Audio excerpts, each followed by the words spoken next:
Bonjour, bienvenue chez UCP Peinture. Aujourd'hui, j'ai le plaisir d'accueillir ACMAT. Cette année, nous célébrons 65 ans de fondation. Nous avons plus de 75 employés. De ce nombre, certains ont plus de 45 ans d'années de service parmi nous. UCP est une compagnie familiale. Je suis de troisième génération. Je suis les exemples de mon grand-père et père. Mon grand-père a fondé la compagnie en 1960. Il a travaillé avec ma grand-mère. Il a fabriqué de la peinture le matin, livré aux contracteurs l'après-midi. Puis le soir, il a cherché les cannes vides des contracteurs puis le rempli le lendemain. Mon grand-père était vraiment un immigrant. Il était un chimiste d'Europe qui a commencé ici à Montréal. Toute son fierté était que petits-enfants travaillent dans une usine qu'il a commencé et fondée. Je suis heureux aussi que ma fille travaille ici à temps partiel. Il est en école, mais il travaille quelques heures par journée ici à UCP. Ici, le département de recherche et développement a différents mandats.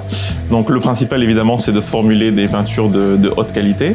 Mais aussi, on travaille sur la recherche en analyse pour développer des méthodes d'analyse de plus en plus poussées pour comprendre les interactions entre les différents composants de la peinture, par exemple. On travaille aussi sur les différentes matières premières, donc utiliser des matières premières de qualité qui correspondent aussi aux normes canadiennes et celles du cahier des charges de nos clients. Parmi les produits qu'on développe ici, il y a des peintures architecturales, comme les murs, les teintures pour les decks, etc. Des peintures industrielles, légères. Nous avons aussi des peintures de marquage et de trafic. Quand on voit le département recherche-développement, généralement dans une entreprise de peinture, c'est essentiellement la formulation. Mais ici, on a aussi une section qui est associée à la recherche en analyse. Donc cette année, par exemple, on a acquis un nouvel appareil qui est un spectrophotomètre infrarouge qui va nous permettre en fait d'analyser les matières premières et les peintures et développer des nouvelles techniques d'analyse pour être plus précis et plus rapide sur l'évaluation de nos peintures. Et donc pour nous aider dans cette démarche, on va collaborer avec l'Université de Montréal. On a la chance au Québec d'avoir de très grandes universités avec de professeurs excellents. Donc on profite de cela et on est cofinancé d'ailleurs avec Mitax pour développer des méthodes d'analyse pertinentes pour le laboratoire. Ici, donc, on a une grande capacité pour développer n'importe quel produit de revêtement de surface, que ce soit à base d'eau ou à base de solvant. On a plusieurs technologies. On peut même faire des peintures fonctionnelles, par exemple pour absorber les produits chimiques ou ce genre de choses. Donc on a la chance de travailler avec de grands partenaires donc, qui nous fournissent des matières premières de première qualité et à la pointe de la technologie. Donc on peut vraiment répondre à toutes les demandes qui nous sont faites de cette manière-là. Au niveau de l'écologie, l'entreprise est très axée sur le choix des matières premières, par exemple, qui ne contiennent pas de produits fluorés. On sait qu'en ce moment, c'est un problème majeur et que la régulation au Canada est en train d'arriver. Chez UCP, on est proactif à ce sujet-là et dès 2026, on n'aura plus aucun produit qui va contenir des produits fluorés. De la même manière, on participe au défi carboneutre, toute l'entreprise, donc c'est pas seulement la recherche et le développement, mais pour réduire donc nos émissions de gaz à effet de serre d'ici 2050. Ici, on est dans le plus gros entrepôt de notre usine de fabrication de peinture.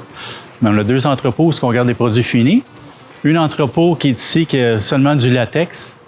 Et aussi, on a pris un peu de place pour les matières premières pour notre grosse période de l'année. On a des fois des grosses demandes de peinture, surtout l'été, parce qu'on fabrique de la peinture pour les routes. On fait affaire avec des gouvernements. On a beaucoup de clients qu'on livre aussi en Ontario, même dans l'Ouest canadien, puisqu'on fait une panoplie de peinture qui part des vernis jusqu'au latex, des peintures alkydes, des peintures beaucoup en baril aussi pour les industries du métal qui font des structures de métal. Donc, on a environ 18 000 places dans nos palettiers pour des palettes. Et aussi, on vend la peinture en 1000 litres. Notre moyenne, c'est environ 10 millions de litres par année qu'on produit. Notre grosse période, on essaie de l'échelonner maintenant depuis une couple d'années à partir de janvier, puisqu'on fait beaucoup de peinture de teinture extérieure. Avec des teintures extérieures, c'est l'été, quand il fait beau. Il faut toujours comme un peu qu'on sache la météo. On en fabrique-tu beaucoup cette année? Va-tu faire beau? Ou les années précédentes? Est-ce qu'on a eu une grosse demande? Fait qu'on a toutes ces planifications-là à faire aussi. Les transporteurs, on transporte aux États-Unis. On fait partie du NAFTA. Et on fait juste payer les droits sur le métal, nos barils ou nos chaudières, galons. On expédie aussi jusqu'à Terre-Neuve par bateau, de la peinture pour les routes. On a fait aussi beaucoup de terrains de sport avec la peinture qu'on recycle. Ça coûte moins cher, c'est pour le gazon. Fait quand il pleut, mais la peinture part. Fait que tout ce qu'on prend comme notre eau de lavage qu'on appelle pour nos lignes, une fois qu'on a produit, on sert de cette peinture-là pour l'été, pour toutes les municipalités, terrains de jeux soccer, tout ça. On a beaucoup d'entrepreneurs qui viennent ici, ils ont des comptes chez nous, ils viennent chercher leurs marchandises. On a aussi des compétiteurs qui nous achètent des peintures qui ne fabriquent plus, ou bien non, qu'on est les seuls qu'il y a. Fait que comme des vernis, ça c'est surtout les vernis. Je pense que c'est comme des lots de 2400 gallons. Fait qu'on peut faire jusqu'à 700-800 chaudières de vernis par jour. On est capable de couler, on a 2 lignes, les lignes les plus productives, une qui coule 6 gallons à fois, une autre 2, mais ils produisent de 4 à 6 000 gallons par jour. Des fois, ça peut aller jusqu'à 8, tout dépendant c'est quoi.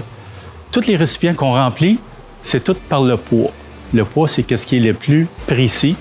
Comme ça, quand on a une base pour la peinture, qu'il y a des colorants ajoutés, on a des bases 1, base 2, base 3. Ça veut dire qu'il y a 1 colorant, 2 colorants ou 3 colorants. Donc, on va avoir une couleur uniforme pour nos clients que s'ils retournent un an après pour aller chercher un autre gallon de peinture de sa couleur, mais il va avoir la même couleur parce que le gallon va avoir été pesé, il va avoir le bon poids, le bon niveau dedans.